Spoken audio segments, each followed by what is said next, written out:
أعوذ بالله من الشيطان الرجيم بسم الله الرحمن الرحيم رب اشرح لي صدري ويسر لي أمري واحلل عقدة من لساني يفقهوا قولي. قال الله تبارك وتعالى في الكلام المجيد قل إن صلاتي ونسكي ومحياي ومماتي لله رب العالمين. وقال النبي صلى الله عليه وسلم صلوا كما رأيتموني أصلي. صدق الله العظيم وصدق رسوله النبي الكريم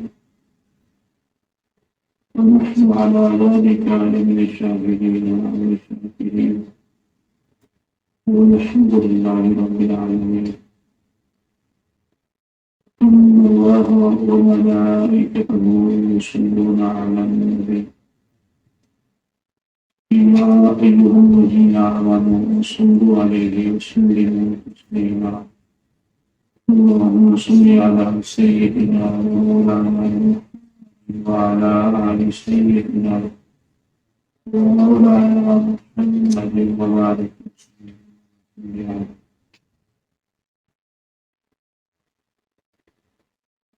تبارك وتعالى علمنا في طريق الرسل حضور نبی رحمت شفیع معظم دانائے سبل ختم الرسل مالائک احمد المصطفیٰ جناب محمد مصطفیٰ علیہ تحیت و ثنا کی بارگاہ میں پسمانے ہے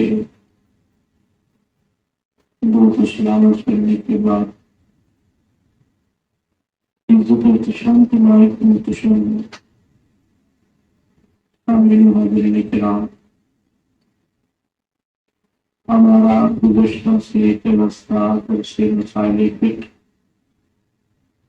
الحمدللہ آج اس سلسلہ کی اگلی کڑی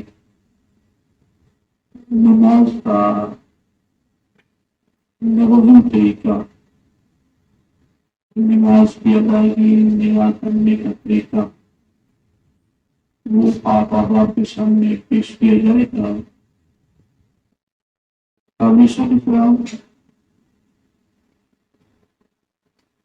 یہ بات اصولاً آپ یاد رکھنی تھی، شاید میں نے کس دن آپ کے سامنے یہ بات پیش کی بھی ہو. کوئی بھی عمل، ہمارا کوئی بھی عمل وہ عمل صالح کا بنتا، وہ نیکی کا کہلاتا ہے.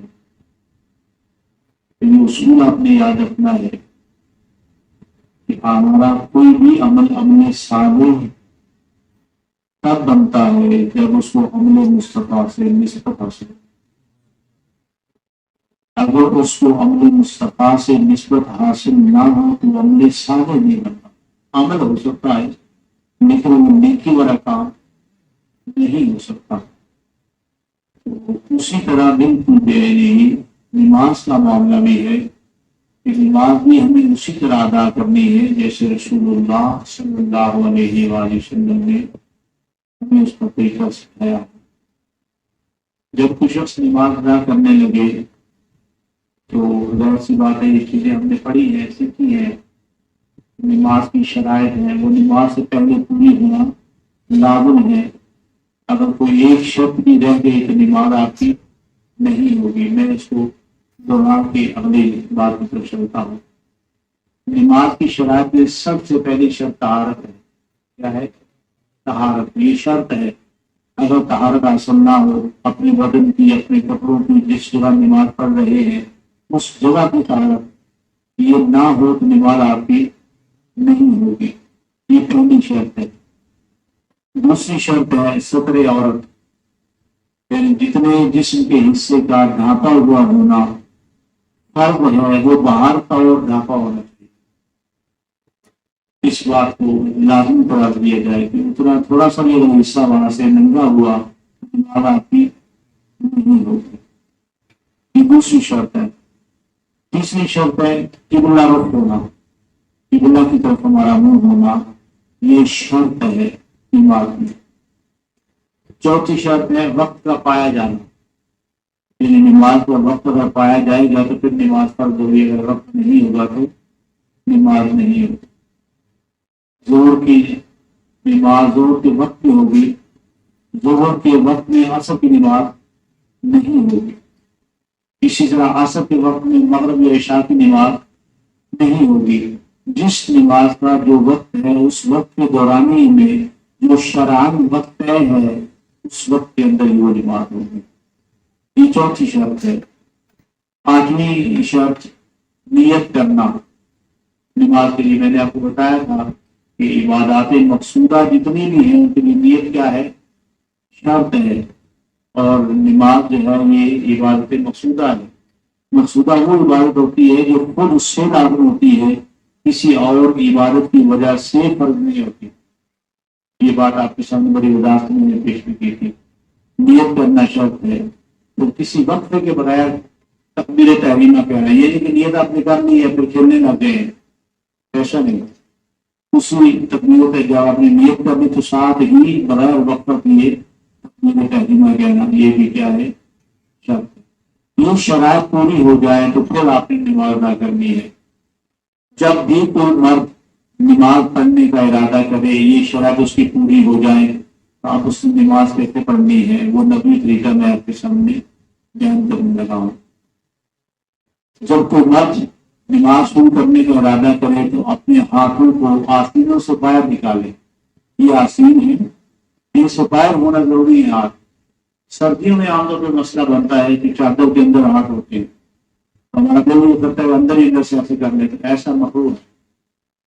چادر سے باہر ہاتھ نکال کے تو آپ تحریمہ کے لیے ہاتھوں کو اٹھائیں گے.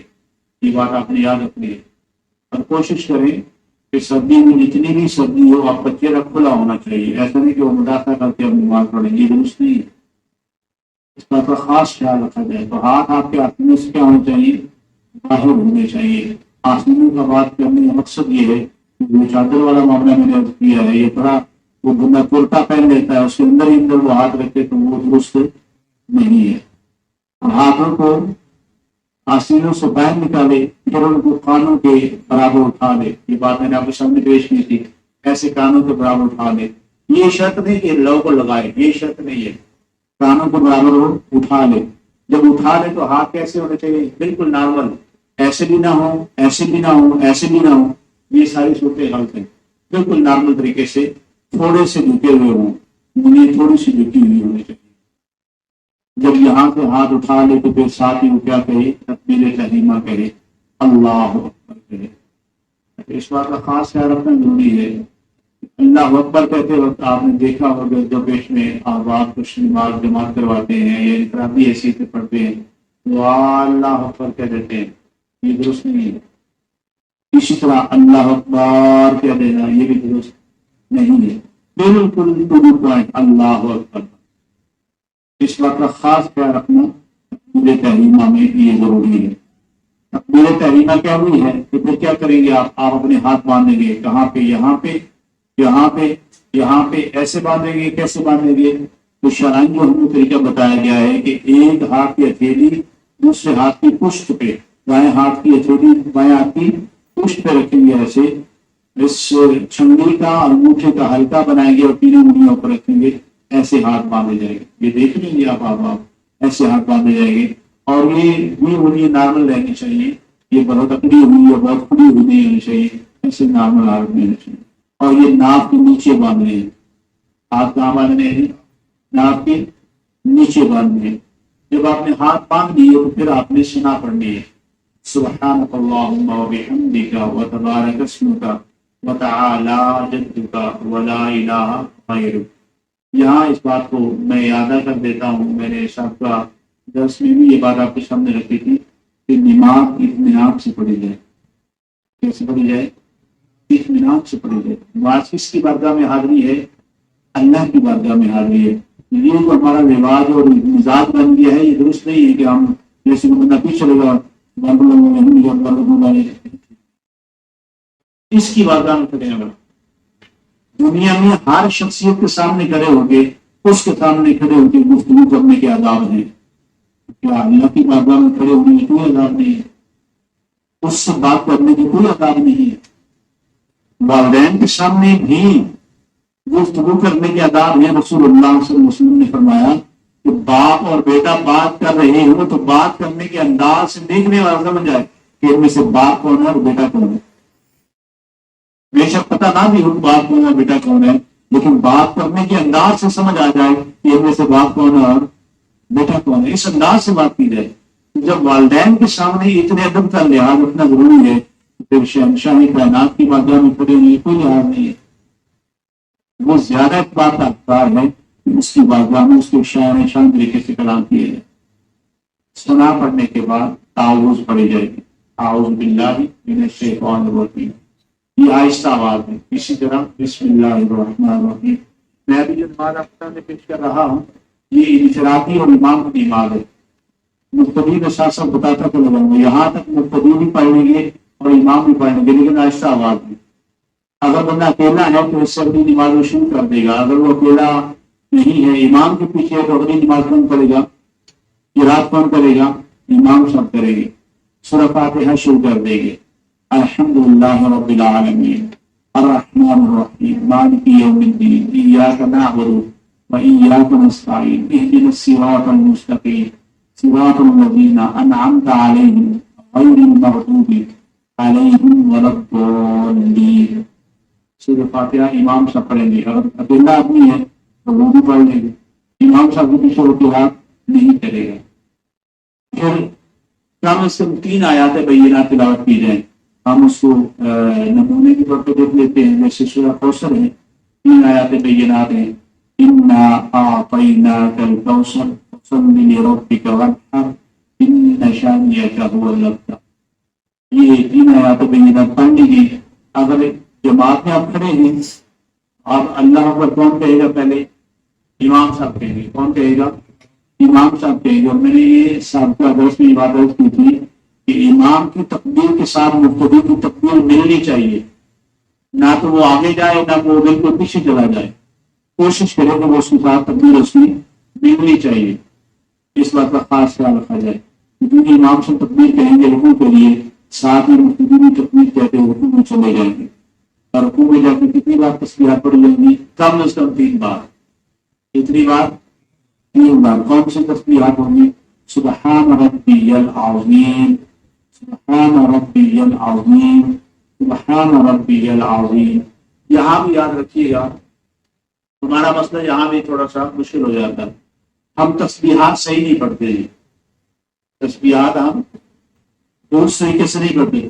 سبحان ربی العظیم، سبحان ربی العظیم، سبحان ربی العظیم، نہیں، یہ درست نہیں ہے۔